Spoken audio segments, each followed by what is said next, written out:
Is a charm. I help entrepreneurs to show up big and connect with their people. Today, we're not going to talk about branding like we normally do on a Monday. We're going to talk about changes coming in that's affecting your SMS text messaging campaign. So, if you have an text messaging campaign with a vendor, like I have a platform where we do SMS text messaging campaigns for like auto appointment reminders and events and things like that, then there's some changes that are coming down. Actually, it started in January, and what's happening is that carriers are putting on some additional requirements for businesses to be able to continue to use SMS text messaging as a method for communicating with clients. Okay, so you and I know that the spam messages. I have an iPhone, and there's a folder where I can identify spam messages.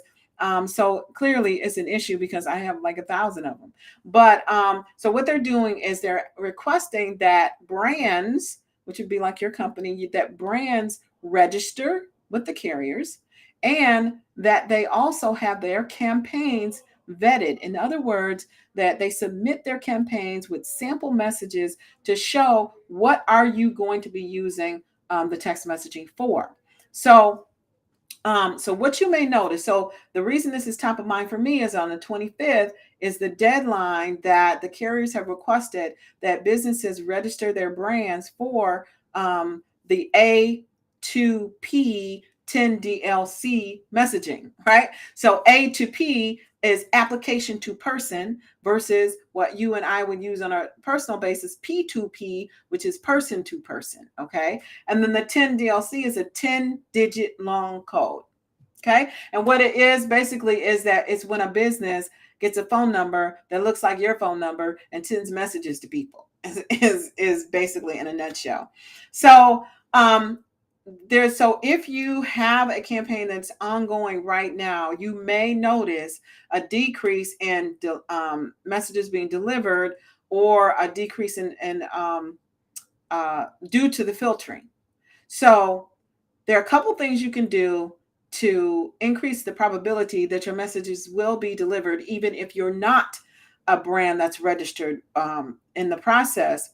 And so basically, if your messages are lined up with what they're looking for and don't look spammy, then you may be okay. Okay. They didn't say they wouldn't deliver any messages after the 25th, but just that there's some additional filtering that's going to occur. Okay. And this is really to protect the consumer, you and I, from all the spammy messages that come so frequently and help us to preserve SMS text messaging as a mode of communication because SMS text messaging, they have a 98% open rate. So if you can leverage that in your business in a way that is, beneficial to everyone, then it's so beneficial to have that included in your business plan. So the things that you want to make sure that you do to reduce the chances that your messages will be filtered is number one, you want to make absolutely certain that when you send a text message, and especially the initial communication, that you let people know how to stop. You let them know how to not receive that message from you. Okay. So you probably have already seen messages that will come that say reply, text stop, reply stop to unsubscribe, right? So that's that. The second thing is they want you to identify yourself. So you want to be able to make sure that you're putting your company name, your business name on the text messages so that you're properly identified. It's legit. There's no question. The third thing, which might be a little bit more painful for you, unless I know for my platform, I'm doing it automatically, but is that any forms that you have. So there's a form builder that we use forms for a million different things to capture information that goes direct to the CRM, right?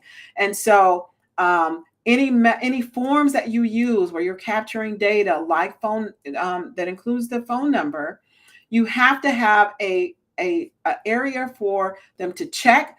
It is a requirement that it be an actual check box that says, yes, I want to receive the messages from and your net company name from Get Crystallized Agency, right? Because they're giving you specific information to your business to send them messages. And also in that message, you want to make sure that you're making clear data message rates may apply. And if you want to unsubscribe at any time, this is how you do it. You can reply stop. Okay. So you want to make, so 3 things. One, you want to make absolutely certain that you have that reply stop to unsubscribe.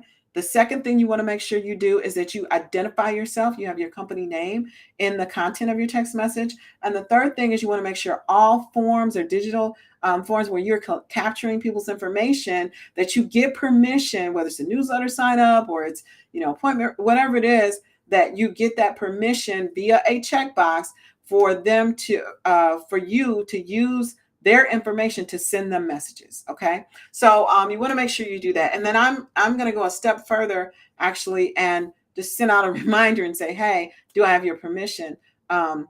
Because, you just never know. The reason why that's important is actually for registered businesses, which is why I was a little bit hesitant about the registration, is that they're actually going to assign a score to the brand. Okay. So for example, if your brand, say it's Get Crystallized Agency, say if your brand is sending too many messages that get that reply to stop, or you're sending too many messages to numbers that, are landlines or don't exist, then you can get in trouble in the sense that they'll flag you. First you get a score, and once you have so many violations, then they can actually take away your ability to send the messages. Okay, they can take it away. So I was a little bit kind of like, I don't want somebody scoring me and telling me they can take my stuff away. I don't like that. But at the end of the day, this is helping the business. This is helping business and consumers both, because if we're able to put appropriate filtering on these messages so that the spammy people are filtered out and the good people like you and I are still can send their messages, then we get to keep SMS messaging as a viable method for communicating with people. And again, that's important because 98% is the open rate on text messages, and we don't want to lose that. Okay. So I wanted to come on here and let you know that. So again, you may notice a reduction in the delivering of your messages. So, maybe someone says, hey, I didn't get that message you sent me. It may be a result of this filtering process. So just make sure that you double check everything. Make sure that on your website, there's no forms that don't have the appropriate checkbox and language for collecting, because as part of that process of vetting, they're going to be looking at that. They're going to look at your website. They're going to look at your forms that you send to make sure that you're in compliance. So with that, I wanted to share that with you today. I hope it's helpful for you. If it's helpful, then definitely share the video. And I love when people share my videos. And I will talk to you next time on Lunch with Jewel. Bye for now.